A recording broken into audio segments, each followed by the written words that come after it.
بسم اللہ الرحمن الرحیم۔ السلام علیکم ورحمۃ اللہ وبرکاتہ۔ نحمده ونصلی علی رسولہ الکریم، اما بعد فاعوذ باللہ من الشیطان الرجیم، بسم اللہ الرحمن الرحیم۔ یا ایھا الذین آمنوا کتب علیکم الصیام کما کتب علی الذین من قبلکم لعلکم تتقون۔ وقال فی موضع آخر شہر رمضان الذی انزل فیہ القرآن ھدی للناس وبینات من الہدی والفرقان فمن شہد منکم الشہر فلیصم۔ صدق اللہ العظیم۔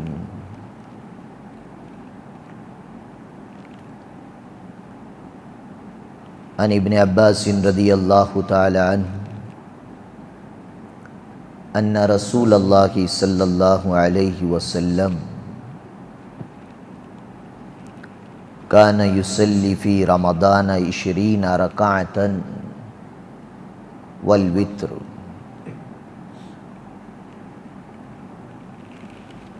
او کما قال علیہ الصلاۃ والتسلیم۔ وقال النبی صلی اللہ علیہ وسلم من قام رمضان ایمانا واحتسابا غفر له ما تقدم من ذنبه، او کما قال علیہ الصلاۃ والتسلیم۔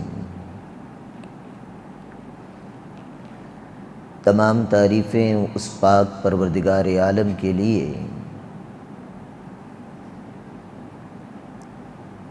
جس نے اپنے بندوں کے مقام و مرتبے کو اونچا کرنے کے لیے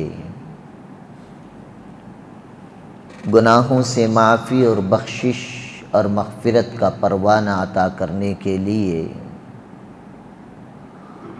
رمضان المبارک کا مقدس مہینہ عطا فرمایا۔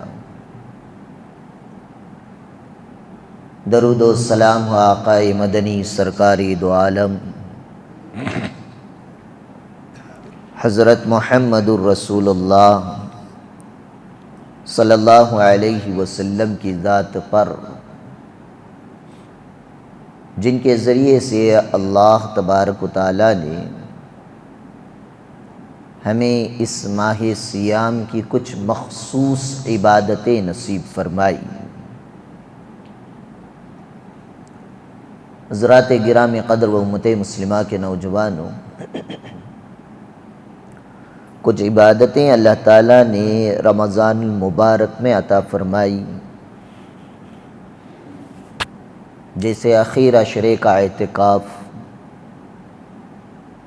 شب قدر کی تلاش و جستجو میں راتوں میں شب بیداری کرنا،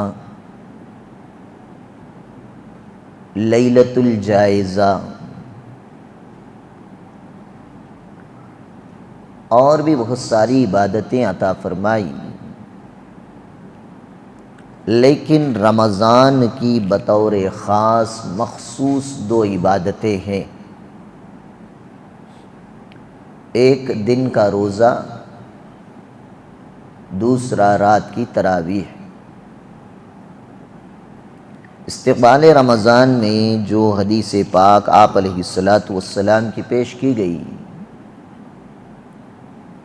اس میں اللہ کے نبی صلی اللہ علیہ وسلم نے ارشاد فرمایا، جعل اللہ صیامہ فریضہ، کہ رمضان المبارک کا مقدس مہینہ یہ وہ مہینہ ہے کہ اللہ تعالیٰ نے اس کے روزے کو فرض قرار دیا۔ وقیام لیلۃ تطوعا، اور رات کے قیام کو، تراویح کو ثواب کی چیز بنائی۔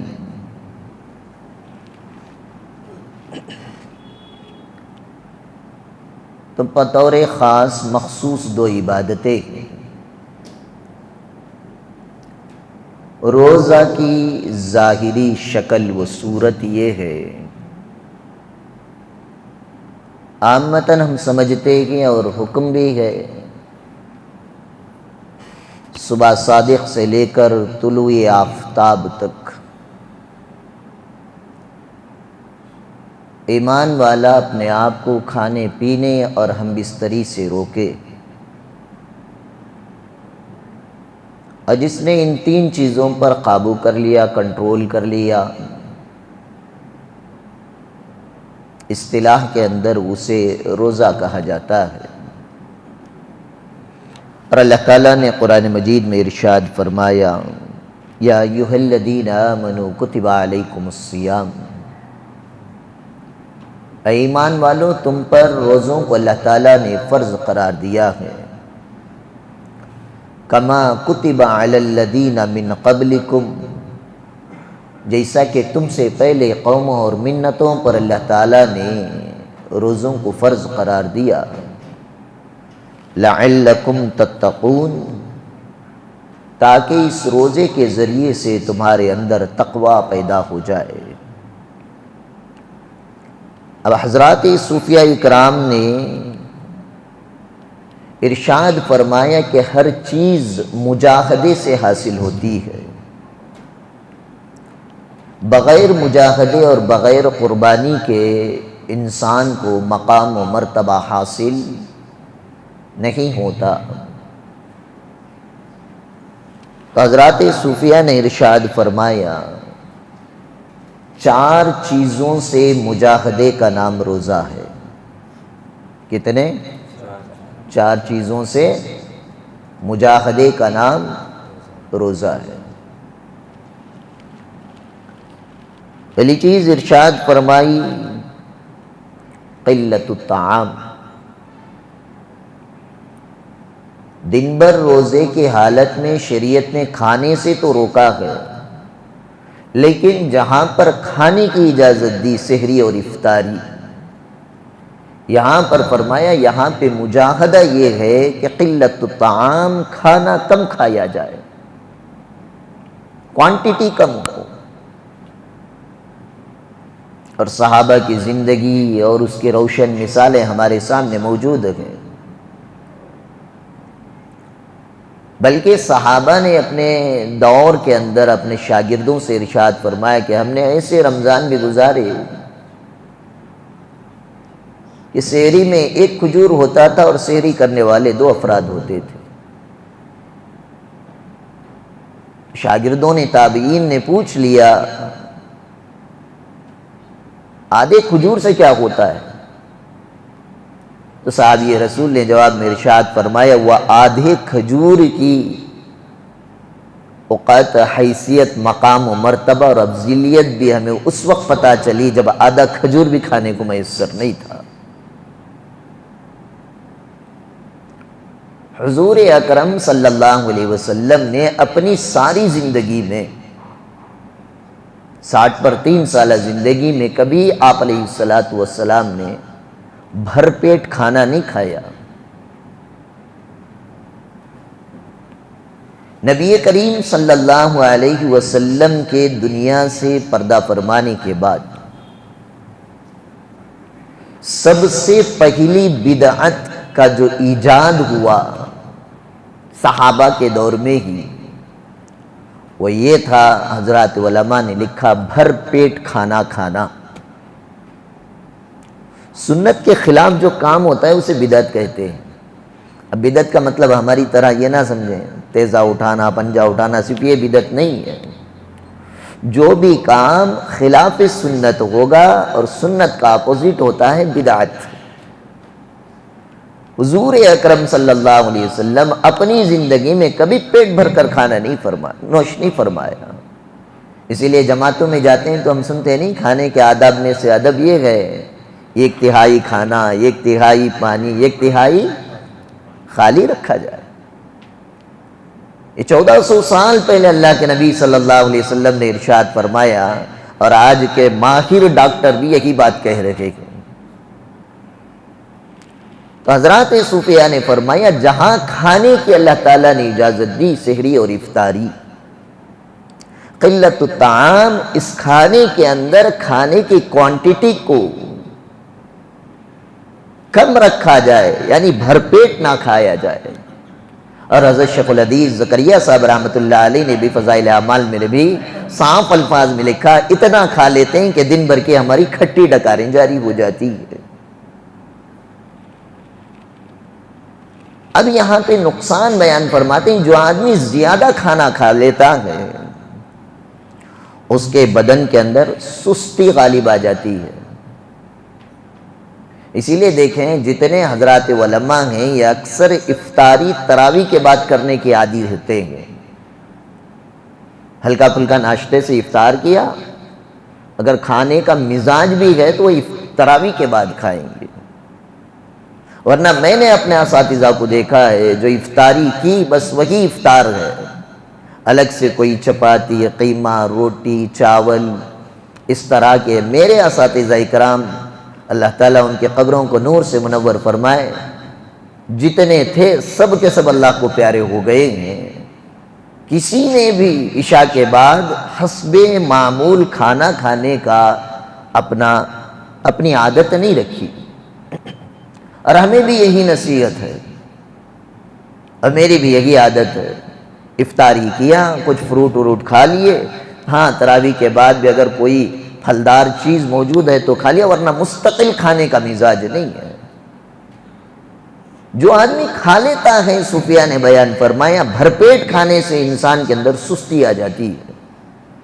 جس انسان میں سستی آ گئی اس انسان میں عبادت سے غفلت پیدا ہو جاتی ہے،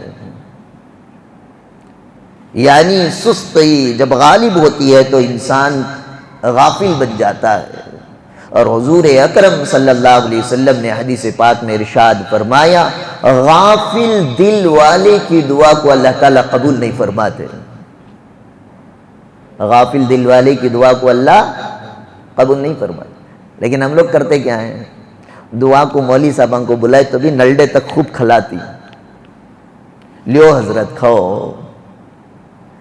حضرت مولانا عبد الخالق صاحب سلونی دامت برکات عالیہ سری لنکا کے بڑے امیر ہیں۔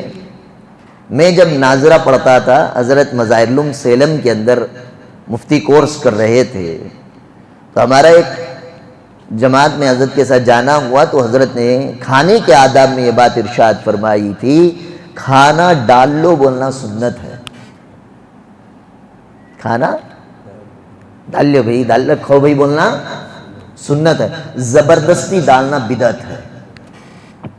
اللہ کے نبی اور حضرات صحابہ کھانا ڈال لو تو بولتے تھے، لیکن زبردستی کسی کو نہیں ڈالتے تھے۔ ہمارا حال ایسا ہے، دل دیکھنا تو پڑوس کی دعوت میں آ کو دیکھ، ایسا کھلا تو نکو کا تو بھی دال کو کھلاتے ہیں۔ اسی لیے فرمایا گیا زبردستی نہ ڈالے۔ انسان دو ہی چیزیں بس بولتا ہے، ایک پیٹ بھر گیا تو کھانا، اور دوسرا جب چندے کے ماراں پڑتی ماراں۔ تیسری کسی چیز کو انسان منع نہیں کرتا ہے۔ تو فرمایا گیا جب انسان بھر پیٹ ہو جاتا ہے تو اس کا دل غفلت والا ہو جاتا ہے، اور غفلت والے دل کی دعا کو اللہ تعالیٰ نہیں سنتے۔ اب ہم مولوی صاحب کو بلا کر دعا میں نلڈے تک کھلا کر غفلت والا بنا کر غافل دل کی دعا کراتے ہیں، تو وہ دعا اللہ کے دربار میں قابل قبول نہیں ہے۔ اب یہ غفلت والا انسان جو بھر پیٹ کھاتا ہے، ایسے لوگوں کے بارے میں اللہ تعالیٰ نے قرآن میں ارشاد فرمایا۔ اب بعد میں فتویٰ لگا ڈالیں گے حضرت فل پیٹ کھانا کھائے تو ایسا بول ڈالے کر کو، جوڑ رہا ہوں میں صوفیہ کی بات، میرے باپ کی نہیں۔ قلت الطعام، کھانا کم کھائیں۔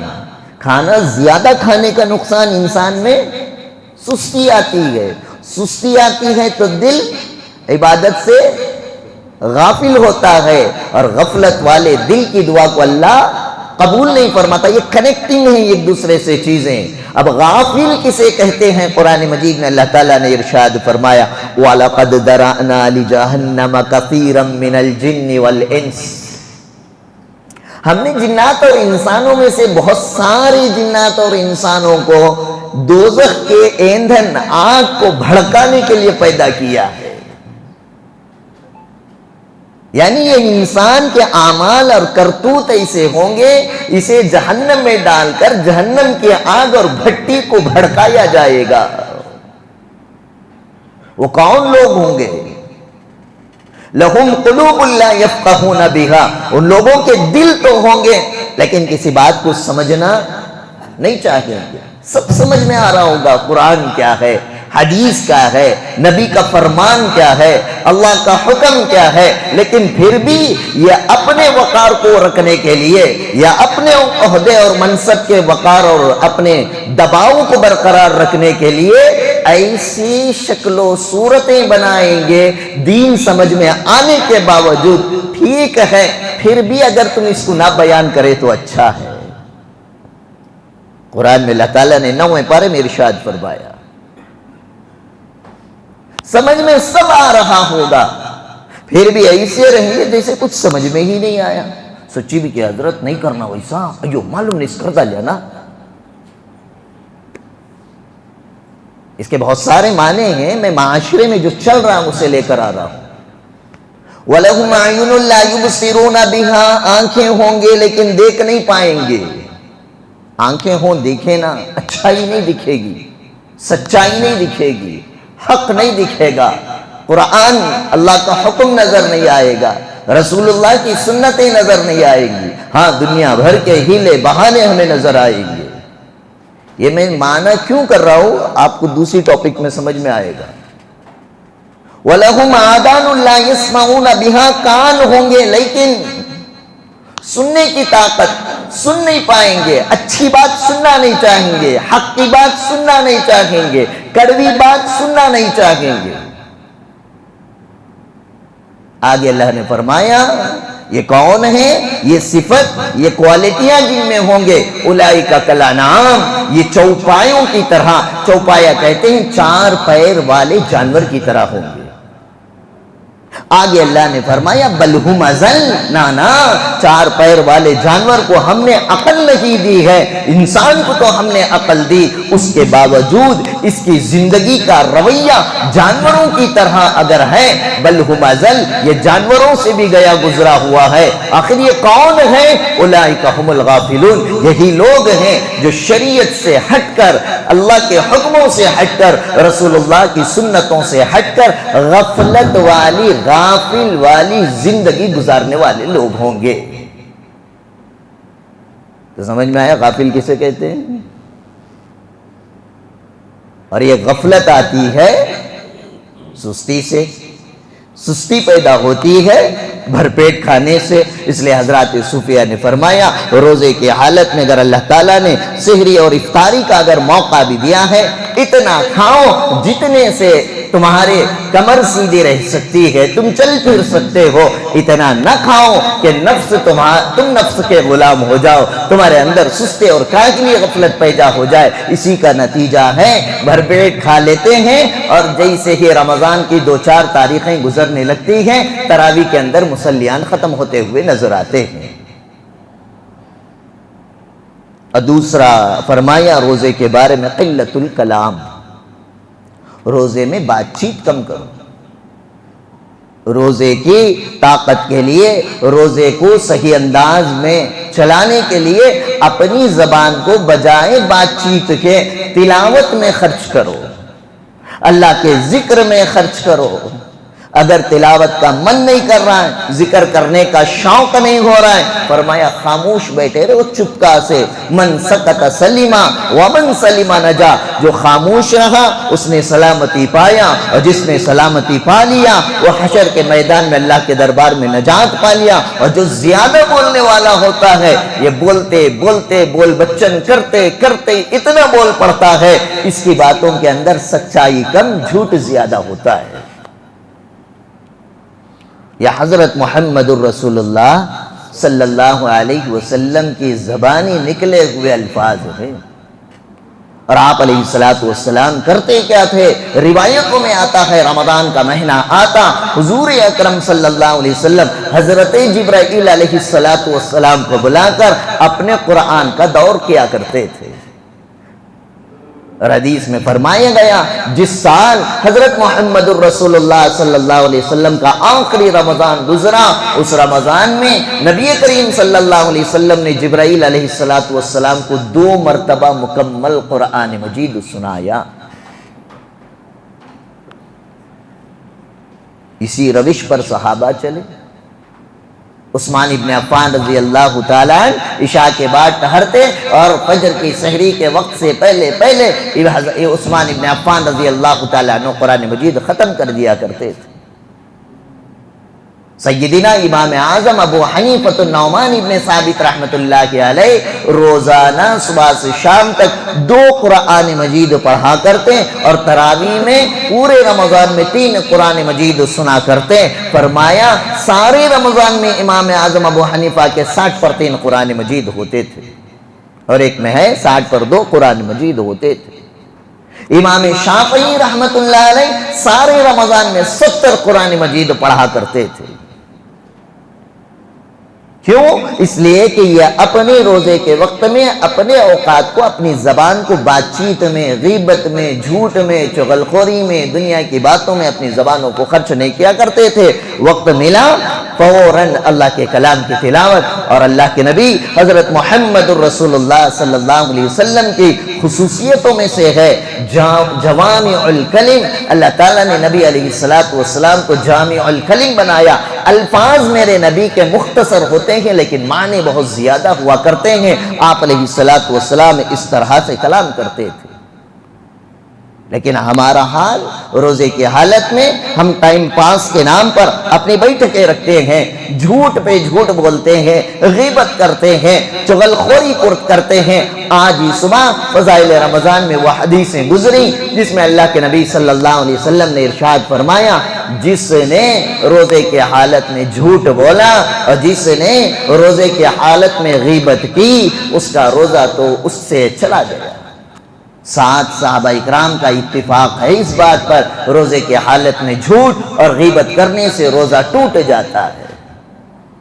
اسی لیے حضرت صوفیہ نے فرمایا قلت الکلام، بات چیت کو کم کرو، ہنسی مذاق کی محفلیں قائم نہ کرو، قصے کہانیاں کو استعمال نہ کرو، بلکہ علامہ جرجانی رحمت اللہ علیہ نے ارشاد فرمایا کم گفتن بسیار شنیدن کار حکیمان است، کم بولنے والا بہت زیادہ سننے والا یہ نیک اور عقل مند لوگوں کی علامت ہوتی ہے۔ وہ بسیار گفتن کم شنیدن کار احمقان است، بہت زیادہ بولنے والا لوگوں کی باتوں کو کم سننے والا یہ بے وقوف ہوا کرتا ہے۔ اور تیسری چیز حضرت صوفیہ نے فرمایا روزے کے اندر تیسرا مجاہدہ یہ ہے قلت النوم۔ قلت النوم، نوم کے معنی سونا، نیند کو کم کرو۔ لیکن ہمارا ماجرا الٹا ہے، رمضان میں ہماری نیند کی کوانٹیٹی بڑھ جاتی ہے، فجر کے بعد سوئے الحمدللہ ظہر تک سوتے رہے، رات میں ہم 12-1 بجے تو سو ہی جاتے ہیں، پھر اٹھ جاتے ماشاءاللہ سحری پہ۔ لیکن قربان جاؤں اللہ تبارک و تعالیٰ نے رمضان کے روزے، سحری اور افطاری اور راتوں کی عبادتیں اس لیے دی کہ اللہ کے بندوں کا سونا رمضان میں کم ہو جائے۔ کیوں؟ زیادہ سونے سے بھی انسان کے بدن میں سستی پیدا ہو جاتی ہے، خمار نہیں ختم ہوتا۔ جب سستی آئی تو اس کے اندر غفلت بھی آ جاتی ہے، اور غفلت غافل انسان اور غفلت والا دل رکھنے والی کی دعا کو اللہ تعالیٰ قبول نہیں فرماتے۔ اسی لیے اللہ تبارک و تعالیٰ نے رمضان میں راتوں میں عبادتیں دی۔ تراویح رات میں پڑھی جاتی ہے، تاقرات رات میں کیا جاتا ہے، شب بیداری اور تاقرات کی تلاش میں، تاقراتوں کا جاگنا شب قدر کی تلاش میں یہ رات میں کیا جاتا ہے، اور سحری کا وقت بھی تہجد کے وقت، سونے کے وقت اللہ تبارک و تعالیٰ نے دیا ہے تاکہ یہ بندہ رمضان میں کم سوئے، اللہ کو زیادہ یاد کرنے والا بن جائے۔ اور حضرت صوفیہ نے چوتھی چیز اور آخری چیز روزے کے بارے میں فرمایا قلت اختلاط مع الانام، چوتھی چیز جو کم کرنی ہے وہ یہ ہے کہ لوگوں سے ہمارا ملنا جلنا بھی رمضان میں کم ہو جائے. کام بھی ذکری نہیں نا، رمضان ہے بھائی، لیکن ہمارے دوست احباب ہمیں ملتے ہی رمضان میں ہیں. ہمارا کچھ معاشرہ اور نظام ہی ایسا بنا، اسی لیے اللہ تبارک و تعالیٰ نے اس امت کو رمضان کے آخری 10 دنوں میں اعتکاف سنت قرار دیا، تاکہ یہ لوگوں سے رشتے ختم کر کے، گھروں کو چھوڑ کر، بیوی بچوں کو چھوڑ کر یا آ کر اللہ کے گھر میں مسجد میں بیٹھ جائے اعتکاف کر کے، اور صرف اللہ کے دربار میں بیٹھ کر اللہ تبارک و تعالیٰ سے اپنا رشتہ مضبوط کرے. اس لیے فرمایا کہ قلت و اختلاط مع الانام، لوگوں سے ملنا جلنا کم کرو. لوگوں سے ملیں گے ہوگا کیا ہے؟ فرمایا علامہ سلیمان نقشبندی رحمت اللہ علیہ ارشاد فرماتے ہیں من مدحک بما لیس فیک راض عن من مذمک بما فیما لیس لا راض عن. جب تک آدمی تمہارے سے اچھا ہوگا، تمہاری باتیں اچھی لگ رہی ہوں گی، تمہارے سے دوستی اور تعلقات اچھے رہیں گے، تمہاری خرابی کو بھی وہ خوبیاں بنا کر پیش کرے گا. ہاں لیکن تمہارے بارے میں اگر تمہارے دوست کے دل میں کھٹک آ گئی، برائی آ گئی، کسی نے آپ کے خلاف کان بھر دیے، پھر تمہاری اچھائیوں میں بھی، تمہاری خوبیوں میں بھی وہ خرابیاں تلاش کر کے بیان کرے گا. جب یہ انسان کا مزاج ہے، جب انسان کی فطرت ہے، تو ایسی فطرت انسانی سے انسان کو چاہیے اپنے آپ کو لوگوں کے ساتھ میل جول سے اپنے آپ کو بچا کے رکھے.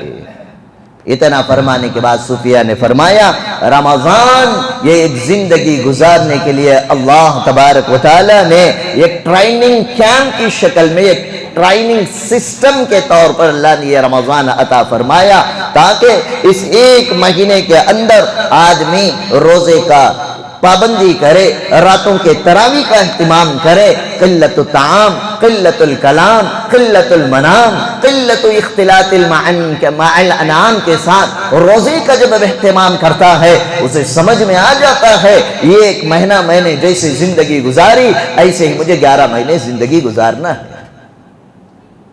جماعت میں بھی کتنے دن لگ جاتے مہینے میں؟ بولو بھئی، مہینے میں جماعت میں کتنے دن جاتے ہیں؟ 3 دن. 3 دن جا کر کہا کیا جاتا ہے جیسے 3 دن گزارے ایسے ہی 27 دن گزارو. اور موبائل بھی دن بھر میں 2.5 گھنٹہ چارج کو رکھا جاتا ہے، 24 گھنٹے تک بیٹری چل جاتی ہے. 2.5 گھنٹہ جیسا آپ چارج کریں گے ایسے ہی آپ کی بیٹری بھی چلے گی. جیسے آپ کا رمضان مضبوط ایمانی کے ساتھ گزرے گا، رمضان کے بعد کے 11 مہینے بھی ویسے ہی گزر جائیں گے.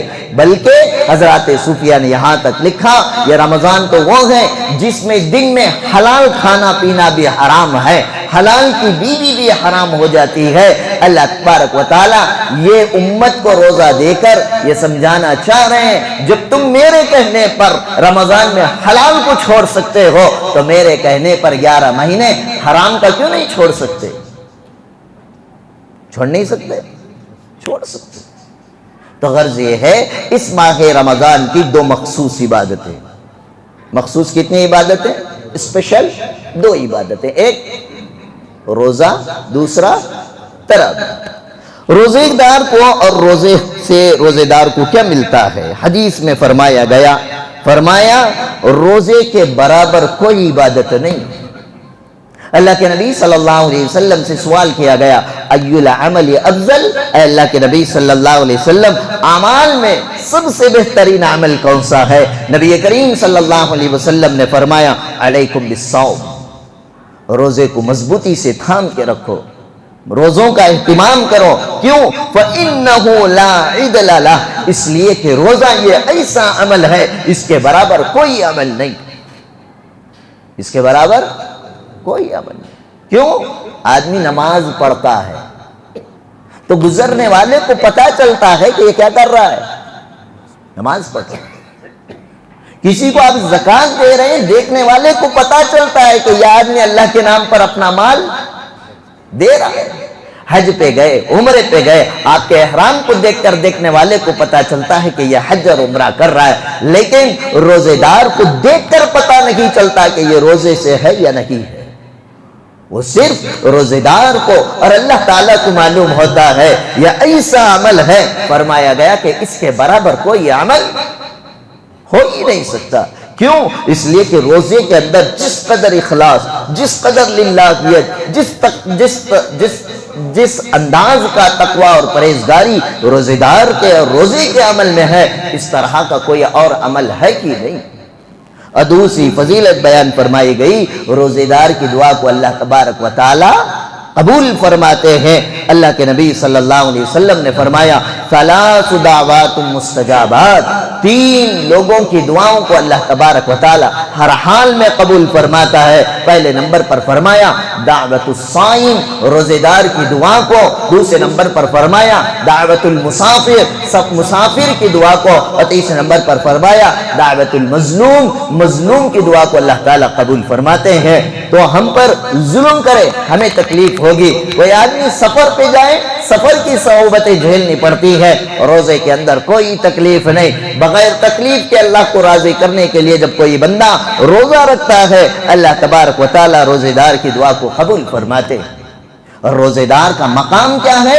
روزے دار، اللہ کرے کہ اللہ ہم سب کو جنت الفردوس نصیب فرمائے، اور یہ جنتی لوگوں میں بھی فرمایا گیا روزے دار وی آئی پی جنتی ہوتا ہے، وی آئی پی جنتی۔ اللہ کے نبی نے ارشاد فرمایا فی الجنت 8 ابواب، جنت کے 8 دروازے ہیں، ومنہا باب، اور اس میں سے ایک باب ایسا ہے، ایک دروازہ ایسا ہے یسمى الریان، اس دروازے کا نام اللہ تبارک و تعالی نے ریان رکھا ہے، لا يدخلہ اللہ الا الصائمون، وریان دروازے سے صرف روزے دار داخل ہوگا، روزے دار کے علاوہ کسی اور کو اس گیٹ کے ذریعے سے جنت میں داخل ہونے کی اجازت نہیں ہوگی۔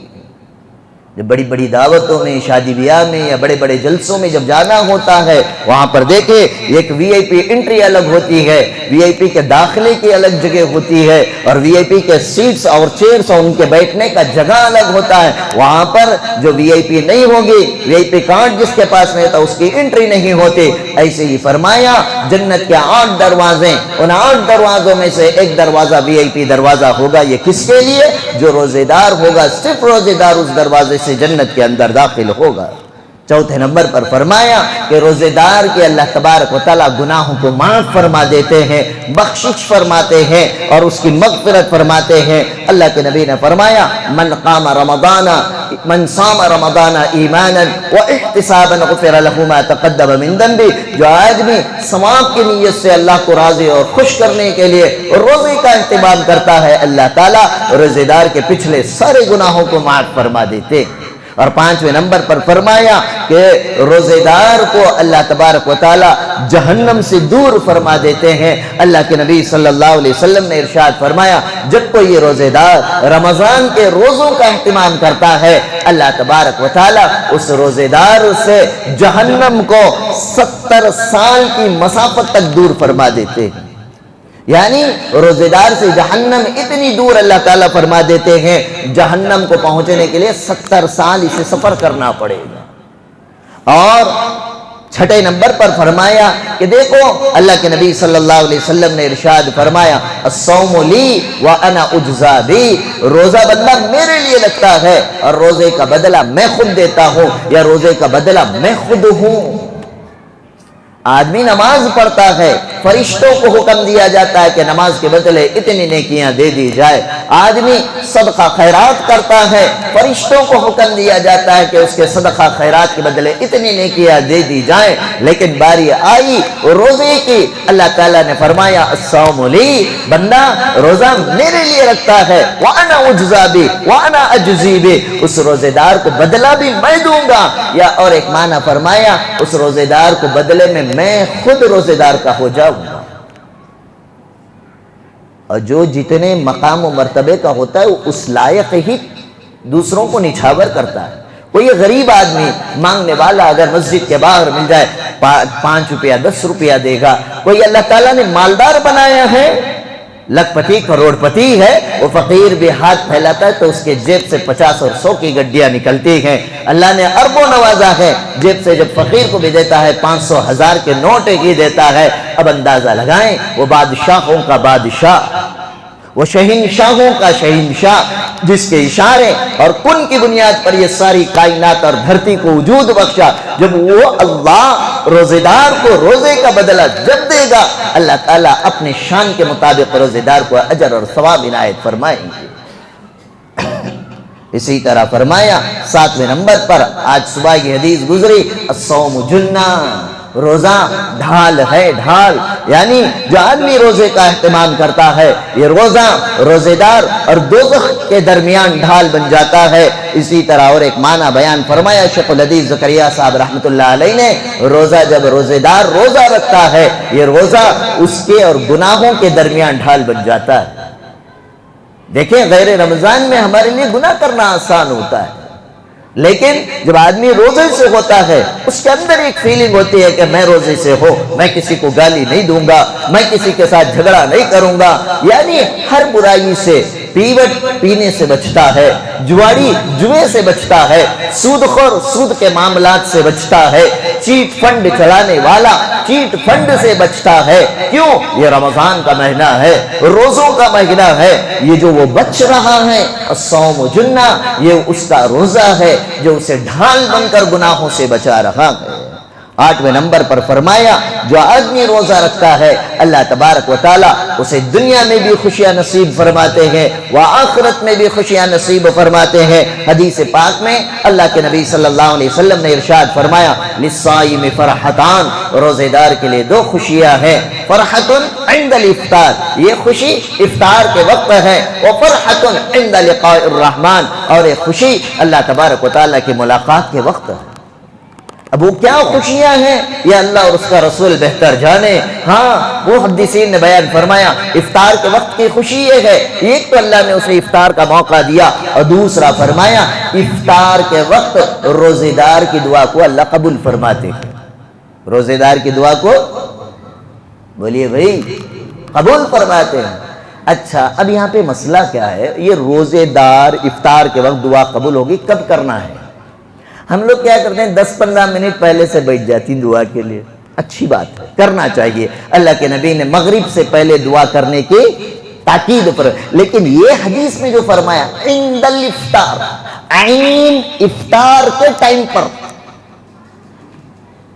بسم اللہ پڑھ کر افطار کر لیں ہو جائے گا، لیکن حضرات علماء نے فرمایا نہیں، ایسے ٹائم پر دعا پڑھ لو، لک صمت وعلی رزقک افطرت، تیرے نام سے میں روزہ رکھتا ہوں، تجھ پر ایمان رکھتا ہوں، تیری ذات کا بھروسہ رکھتا ہوں، تیرے عطا کردہ رزق سے میں افطار کرتا ہوں۔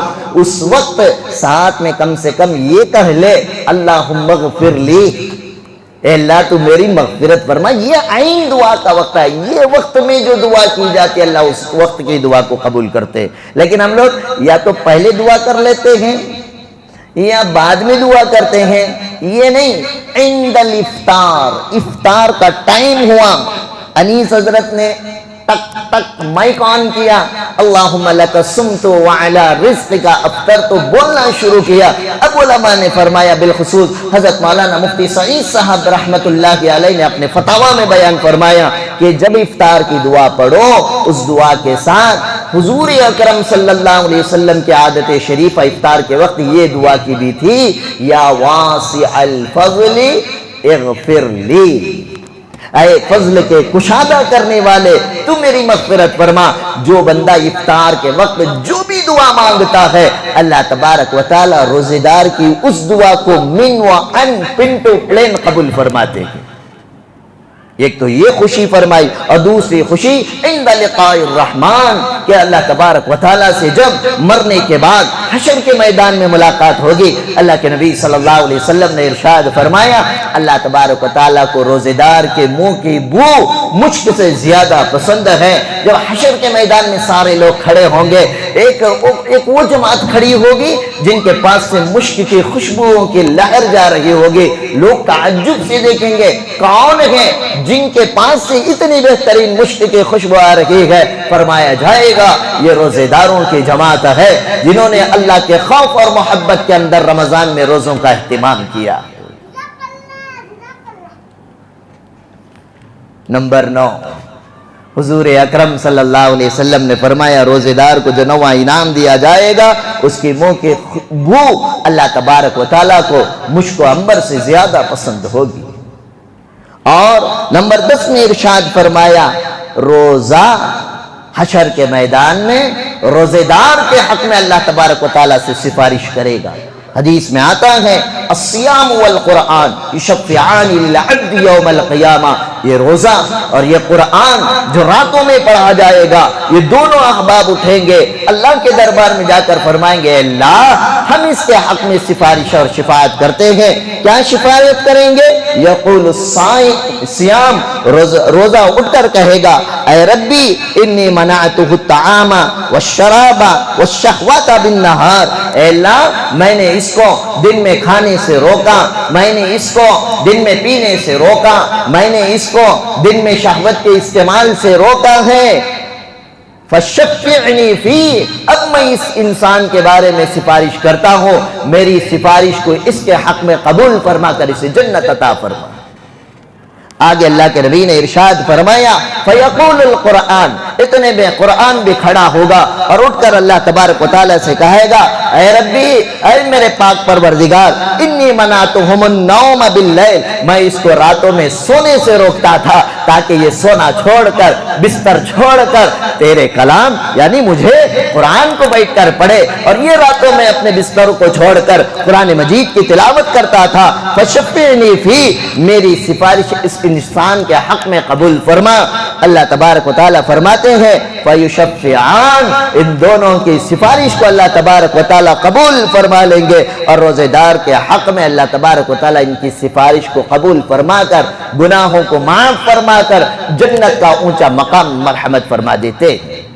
اس لیے روزہ رمضان کا یہ اللہ نے ہم پر فرض فرمایا، اس کا اہتمام کریں، اس کو معمولی چیزوں کے بدلے میں نہ چھوڑیں، اس لیے کہ حضرت علی کرم اللہ وجہہ نے ارشاد فرمایا جو آدمی ایک روزہ چھوڑ دے، جو آدمی ایک روزہ چھوڑ دے اور اپنی ساری زندگی ہی نہیں قیامت تک بھی اگر روزہ رکھ لے تو وہ ثواب نہیں ملے گا جتنا رمضان میں روزے کا ثواب روزے دار کو اللہ تبارک و تعالیٰ عنایت فرماتے۔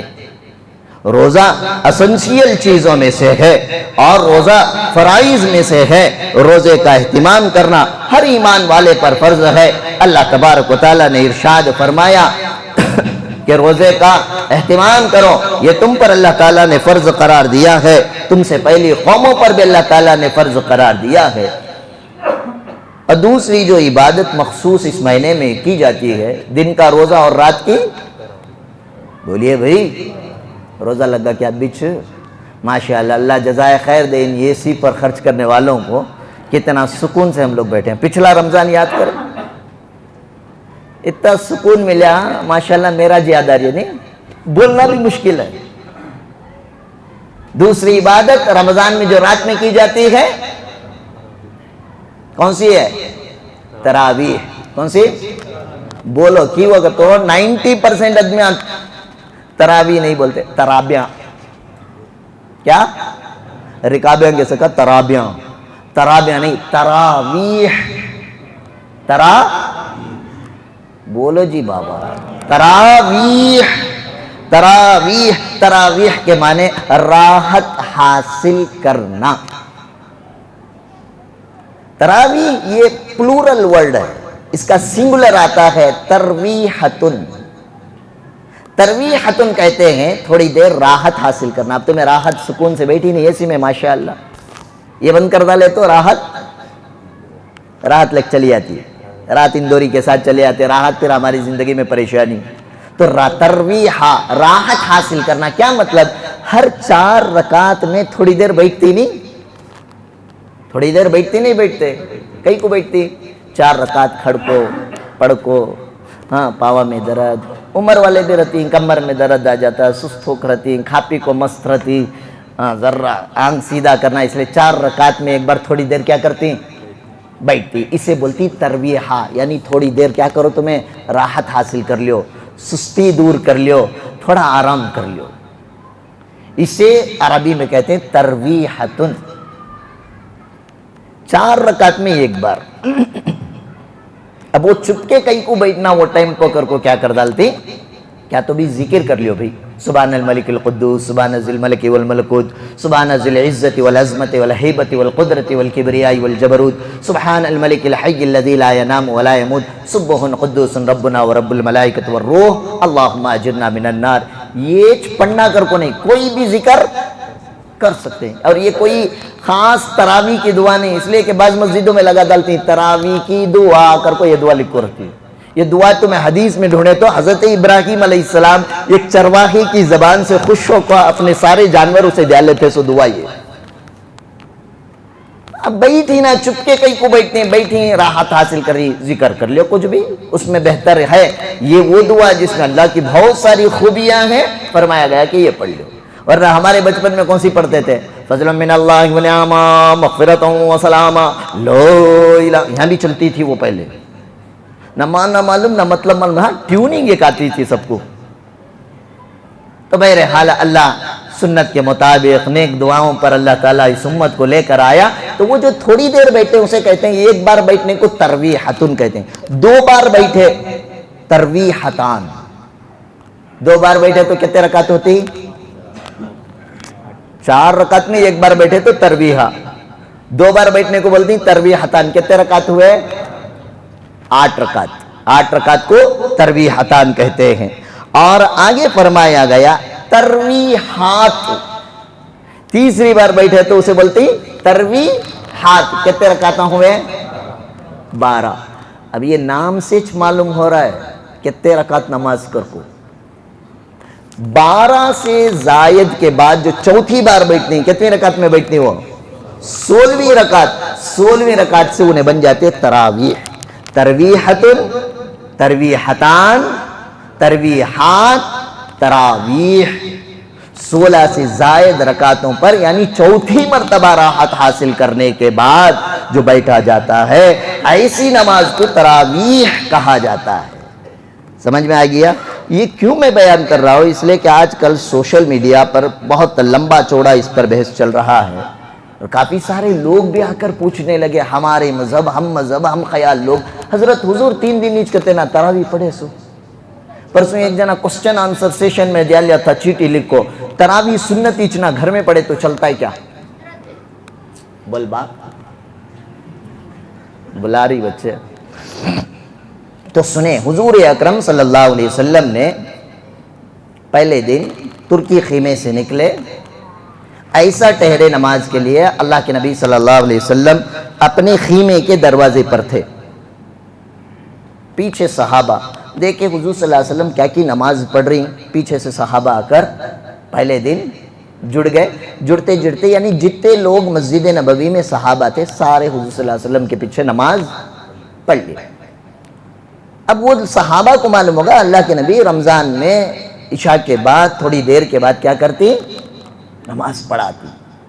دوسرے دن اور تھوڑے زیادہ صحابہ آ گئے، تیسرے دن اور صحابہ، چوتھے دن پورا مدینہ آ گیا۔ تیسرے دن تک حضور صلی اللہ علیہ وسلم 3 دن پڑھا، چوتھے دن حضور اکرم صلی اللہ علیہ وسلم باہر نکلے، نہیں پڑھا، نہیں۔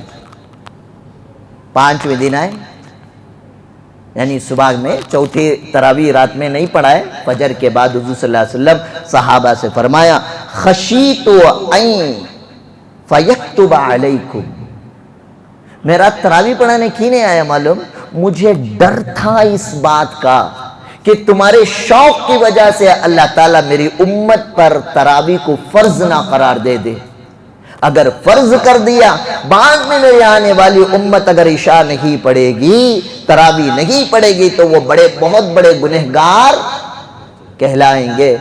اللہ فرض نہ کر دے اس لیے میں نہیں آیا، تمہیں شوق ہے تم یہ کام کرو، تم اپنی تراویح کی نماز اپنی سہولت کے مطابق پڑھ لو۔ سمجھ میں آگا؟ بعض صحابہ گھر میں تراویح شروع کر لیے، جن کے گھروں میں جماعت بنا کر پڑھنے کی سہولت تھی، 2-4 افراد مل گئے، گھر کے افراد مل کر تراویح چلتی۔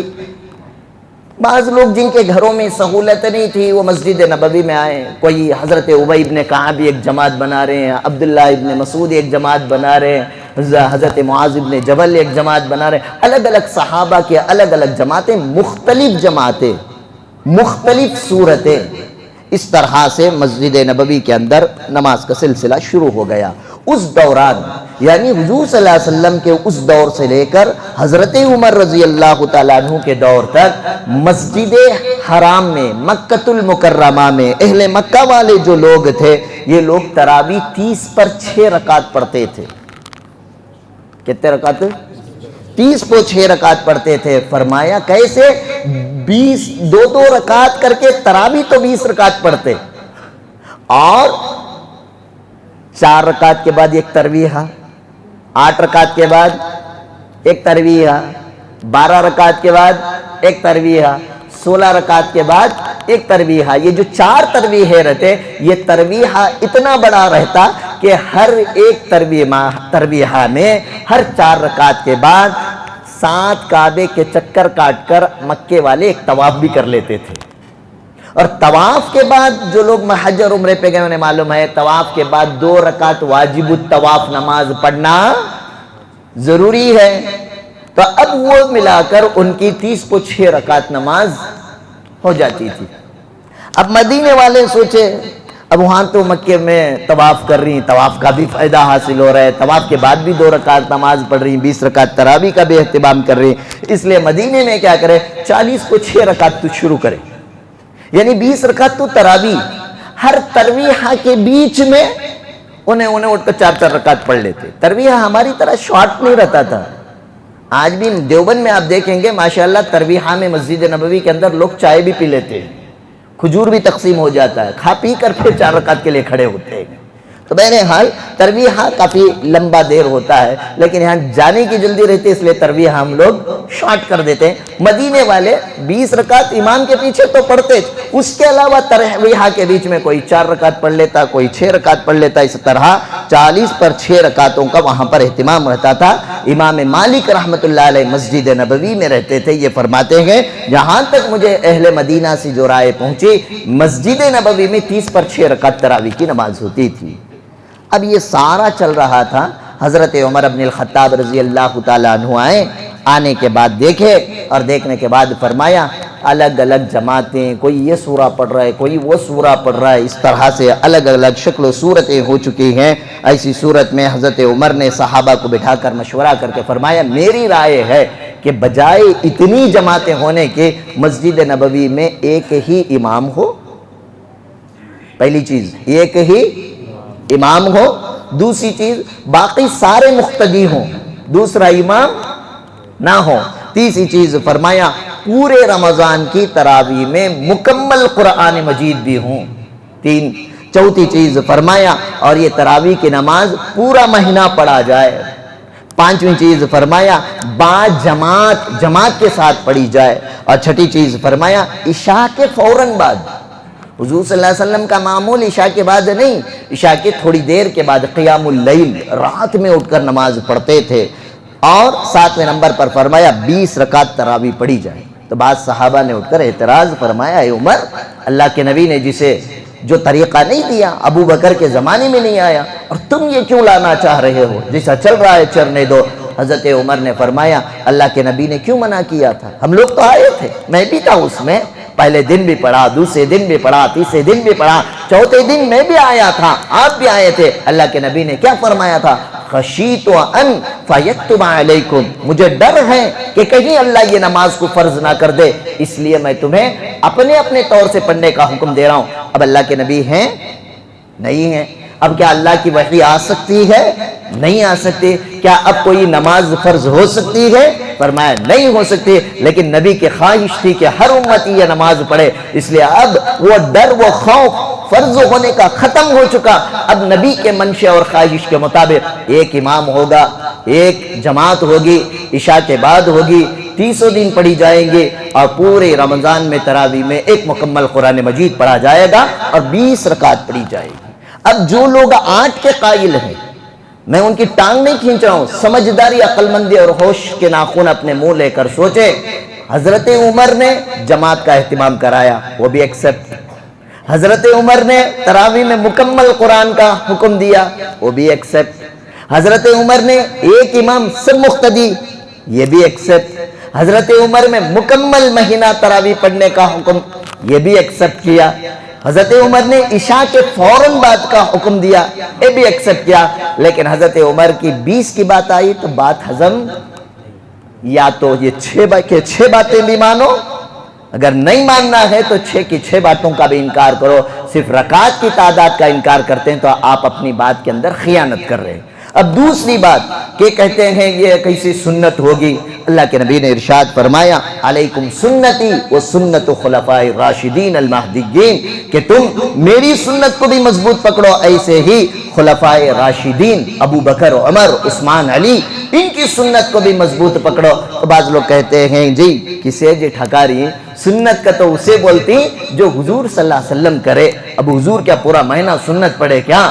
تو سنو بھائی، کان کھول کر سن لو، سنت اسے نہیں کہتے جس کو نبی نے کیا ہو، جس کو نبی نے کیا ہو یا جس کے نبی نے کرنے کا حکم دیا ہو یا کسی کے کرتے ہوئے عمل کو دیکھ کر نبی نے خاموشی اختیار کیا ہو، اس کو بھی سنت کہتے ہیں۔ اگر نبی نہیں کرے سو کام سنت نہیں کہ تو نبی حضور اکرم صلی اللہ علیہ وسلم نے ساری زندگی میں کبھی اذان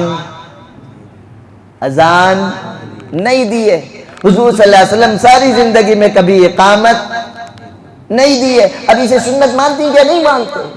کیوں مانتے ہیں؟ نبی کا قول ہے۔ ایسے ہی نبی کا قول حضرت ابن عباس جابر ابن عبداللہ روایت فرماتے ہیں خرج النبی صلی اللہ علیہ وسلم، اللہ کے نبی صلی اللہ علیہ وسلم ایک دن نکلے، 3 دن تراویح پڑھے نہیں، اس میں سے پہلے دن کی روایت جابر ابن عبداللہ فرماتے ہیں، مصنف ابن ابی شیبہ کی حدیث نمبر میں میں آپ کو دوں گا، جلد نمبر 2 صفحہ نمبر 260 پر 8 کے اندر لکھا ہوا ہے، خرج النبی صلی اللہ علیہ وسلم ذات لیلۃ فی رمضان میں ایک رات میں حضرت حضور صلی اللہ علیہ وسلم باہر نکلے، فصلی الناس، لوگوں کو نماز پڑھائے، 24 رکعتن، 20 پر 4 رکعت نماز پڑھے، وَأَوْتَرَ بِثَلَاثَةٍ، اور اس کے بعد 3 رکعت وتر پڑھائے۔ پہلے دن اللہ کے نبی کتنے پڑھائے؟ 20 پر 4 رکعت۔ دوسری روایت کے بارے میں آتا ہے اللہ کے نبی 30 پر 2 رکعت پڑھائے۔ بہرحال ابھی وقت نہیں ہے، ورنہ میں ایک کے بعد ایک آپ کو حدیثیں پیش کر دیتا، اس لیے مان کر چلیں صحابہ کا اجماع 20 رکعت تراویح، ہم صحابہ کے نقش قدم پر چلنے والے انشاءاللہ ہم بھی کتنے پڑھیں گے؟ 20 پڑھیں۔ اسی طرح سوشل میڈیا پر آج کل ایک نیا فتنہ، ایک جنا آیا اتنے لمبے بالان چھوڑ لے کو، یہ ویڈیو اسی وائرل ہے، کیا کہتو حضور صلی اللہ علیہ وسلم بولے وتر کی نماز مغرب کے سکا پڑھو نکو، وتر کی نماز مغرب کے سکا پڑھو نکو۔ اب انہیں شوشہ لے لکایا، کیا شوشہ لکایا؟ مغرب میں کیا کرتی؟ 2 رکعت کے بعد اتحیات میں بیٹھتی، تشہد پڑھتی، اس کے بعد کھڑ کو 30 رکعت۔ یہ ساری زندگی جو تمہیں پڑھی وتر، یہ سب غارت ہوگی۔ کیسا پڑھنا؟ 2 رکعت میں اتحیات کو بیٹھو نکو، کھڑ جاؤ، انہیں بول رہا ہے سو۔ یہ کون سی حدیث میں آگی؟ ایکچولی حدیث جو ہے اللہ کے نبی نے جو ارشاد فرمایا یہ ہے وتر کی نماز کو مغرب کے سکا نکو پڑھو۔ اس کے 2 معنی ہیں۔ مغرب میں کیا کرتے ہیں؟ ہمیں 30 رکعت میں کیا پڑھتی ہیں؟ خالی سورہ فاتحہ پڑھ کے کیا کرتے ہیں؟ رکوع کرتے ہیں۔ اللہ کے نبی نے فرمایا ایسا پڑھو نکو، سورہ فاتحہ کے بعد وتر میں کیا کرو تمہیں؟ ضم سورت بھی پڑھو۔ دوسری چیز مغرب میں ہمیں 30 رکعت میں کیا کرتے ہیں؟ سورہ فاتحہ پڑھ کر رکوع کو چلی آتی ہیں۔ وتر میں فرمایا رکوع کو نہیں، ضم سورت کے بعد بھی رکعت توڑ کر کیا کرو؟ دعائے قنوت پڑھو۔ اللہ کے نبی یہ چیز بیان کرنے کے لیے 3 رکعت وتر، 3 رکعت مغرب، یہ مماثلت لے کر ایسا، لیکن جو بیان کر رہا انہیں کیا بولتا ہے تو 1 رکعت وتر کرتے، پھر 1 رکعت وتر کو تو اللہ کے نبی مغرب سے کئی کو تشبیہ دیتے۔ بات سمجھ میں آ رہے؟ اس لیے سوشل میڈیا کے یہ اسکالرز کے پیچھے نہ دوڑیں، اپنے ایمان کی حفاظت کریں اور اپنے اعمال کی بھی حفاظت کریں۔ اللہ تعالیٰ سے دعا، اللہ تعالیٰ کہنے سننے سے زیادہ عمل کی توفیق عطا فرمائے۔